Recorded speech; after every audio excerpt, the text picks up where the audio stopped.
Ladies and gentlemen, the Red Menace comes to the Americas. Please welcome member of the Brazilian Chamber of Deputies, Eduardo Bolsonaro, founder of Movimiento Viva Mexico, Eduardo Verástegui, and your moderator, co-host of Cpac Now, Mercedes Schlapp.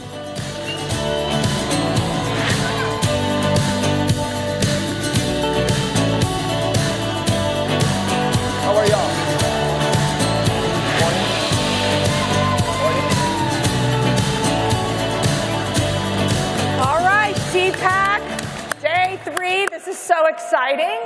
How's it going so far? Are you all ready for the big speakers today? Well, I got to tell you, I am so honored to host this panel with two of my favorite people. They're both Eduardos, okay? And let me tell you a secret. They'll be presidents one day, and I predict that here. So let's get right to it. So let's get started here. Eduardo Verástegui, you might all know him as a telenovela superstar, filmmaker, and producer as well. And he's been our partner with Cpac Mexico. And just, if you haven't seen the movie, tell us the several movies that you've produced and done. Bella is one of my favorites. Well, Bella was my first movie that I produced, where I was the lead actor as well, a pro-life film, very important film, a little film that has changed the lives of so many people, including my own life. Not because the movie won so many awards, but because the movie saved so many lives from abortion. It's a pro-life film, very powerful film, that has saved thousands of babies around the world, women that were pregnant, that scheduled to have an abortion, and after seeing the movie Bella, changed their lives and kept their babies. Thanks be to God. And then Little Boy was after. And now the most important film that it's coming out this year, it's called Sound of Freedom. It's based on the life of Tim Ballard, a true American hero who travels around the world undercover, rescuing children that are kidnapped for sexual exploitation. Child trafficking is a global problem, especially US and Mexico. Millions of children are kidnapped every year. These kids are being raped 15 times a day for many years. And after that, they open them and sell their organs. And when I met Tim Ballard 8 years ago, I promised to God that I would dedicate my entire life to end child trafficking here in America, in Mexico, and in the whole world. And this is something that the fake news media won't cover, because they want to demonize conservatives. They want to demonize Cpac. And we went with Eduardo and his team to go visit these safe houses where there are human trafficking victims, these young girls between the ages of 9 and 18, and also a boys' safe house as well. And thank you, Eduardo, for that huge experience for us and being able to talk about making sure that we stand together and Cpac stands to end human trafficking. Of course, the fake news media won't cover it. But let's get right to this. Well, this is about the menace. The Red Menace comes to Americas.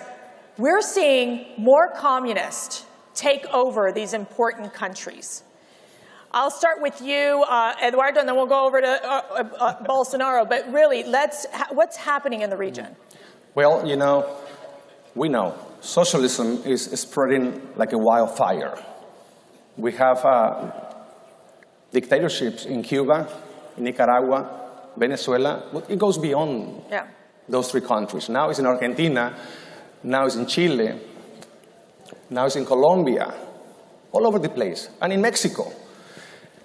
And, we know that socialism is the cancer that will destroy everything.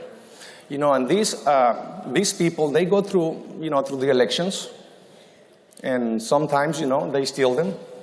Sometimes they win. Most of the time they steal them, the elections, we know that. And after they are in power, they take control of the institutions. They militarize government functions. They destroy the institutions and values of our Western civilizations. The dignity of the human person.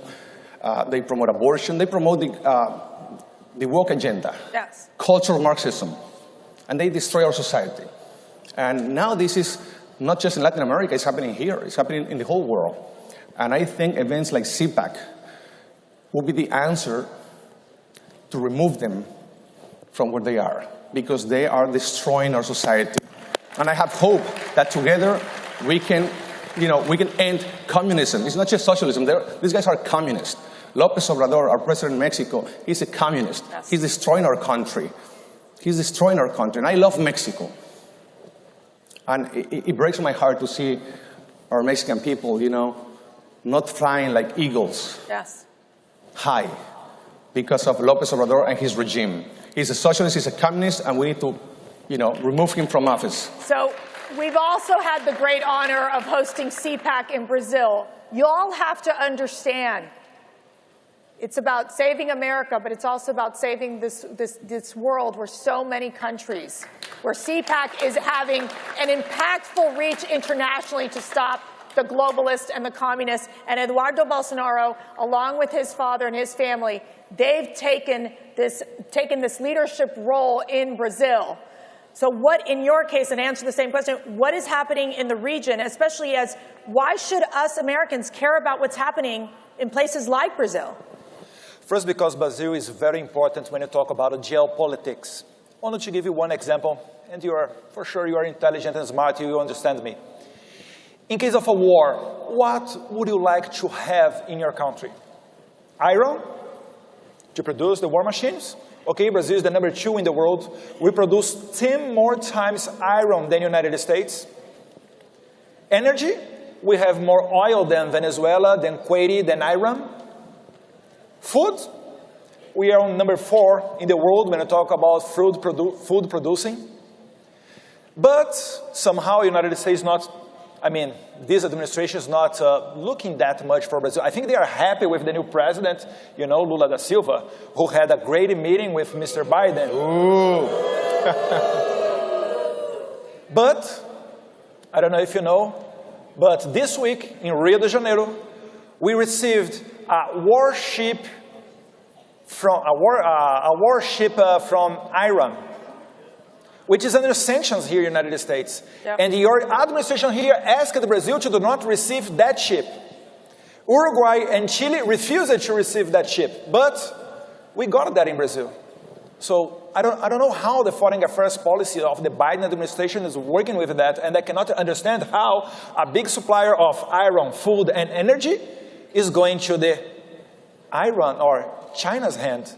So it's very hard for me to understand that. And to the last, when you talk about culture, we have a very similar culture here with the United States. The first embassy that we opened in the world in 1905, United States. One of the first countries to recognize our independence in Brazil, United States. The first destination of our emperor last century, United States. So we are very well connected. So what I ask for you here in the United States, going to the end, Mercy, and thank you very much for this opportunity, is cover what is happening in Brazil. Not only because we are friends, you are helping us, because we are very important for you, and we have to be allies, just like we had in the Second World War, when we fought together in Europe and Africa. So let's make this clear. Iranian warships are docked in Brazil.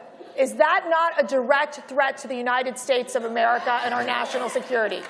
And then what do we see? Biden and Lula, where they get together, and then weak Biden administration, Lula basically saying our democracies are both being tested. So where is Biden's alliance? Let me ask you this question. How dangerous is Lula da Silva? Lula da Silva, he's one of the most dangerous communists or whatever, socialists, whatever you call, Bolivarianists in the world. Yeah. They are very well connected with López Obrador. They have the Foro de São Paulo group, which now they changed it for Grupo de Puebla, but it's the same thing. So they change experience. They have strategies to get in the power. That's why it's not a coincidence what happened in Brazil, happened in Mexico, happened in some other places. And mainly first happened here in the United States. All the issues that you look here, happening here in this stage, for example, gender ideology, change the sex of the children, and all of that, first, Mercy, born here in the United States. Then they copy and bring it to Brazil, to Mexico, to Chile, and all of other places. Yeah.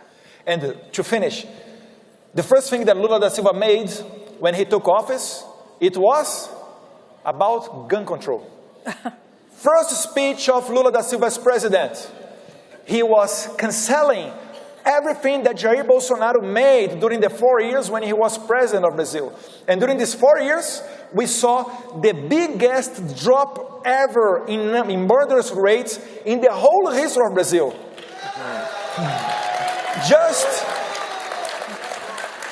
Just while Jair Bolsonaro was giving more access for people to buy the guns in the stores, not in the black market. Right. So, more legal guns, less murders. Yeah. Now, Verástegui, because I can't do Eduardo here, but let me ask you this. What is happening in Mexico? There's these massive protests occurring. There's election changes that they're trying to undermine the elections. Gosh, it sounds familiar. What is happening in Mexico? Same thing in Brazil. Democracy is at risk in Mexico. López Obrador, a communist president, is destroying our country. They want to go back to one-party rule. They are destroying all the institutions, democratic institutions like INE, because they want to control Mexico. They don't care about the people. They always say, you know, we care about the people, we care about the poor. There's more poverty in Mexico. Right. If he really cares about poor, well, then why he doesn't do something where he makes Mexico great? Mexico has everything. It's a very rich country where a lot of poor people are living. Why? Why corruption? That's the answer. But he's, you know, he always speaks about, you know, let's finish corruption, let's help the poor. It sounds beautiful. But in the practice, he does the opposite. It's more insecurity, more poverty. After Kamala Harris went to Mexico, abortion now is legalized in the entire country. See, the U.S. is like the big brother. U.S. is the big brother. It's the most powerful country in the world. Whatever happens here has an impact in the world, for good or for bad. Yes. Unfortunately, right now, the leadership of Sleepy Joe, it's hurting the world, not just the U.S., Yes. but Mexico as well. Yes. Because imagine why Kamala Harris, Kamala, que mala. He goes to Mexico, he meets in, you know, private meetings in secret. She comes back to the U.S., and a few weeks later, we experience what you experienced in 1973. So we need to experience what happened here after the 3 judges were elected, thanks to President Trump. So we have the reverse, Robbie. We need to do that in Mexico as well. We have hope because in 2024, we have 6 years over there. 2024, and the next 6 years, we're going to have 5 empty chairs in the Supreme Court. So we can reverse that. But we need to make sure that the next president, 2024, will be a pro-life president. And then things will change for the better. But we need to make sure here, too, that in 2024, we have a pro-life president. Yes. You know what I mean? Yes. And if that happens, not only Mexico, Latin America, and the whole world will change. So we need to pray for that. Pray for America, pray for Mexico. Let's make America and Mexico and Brazil great together. Yes, yes, yes.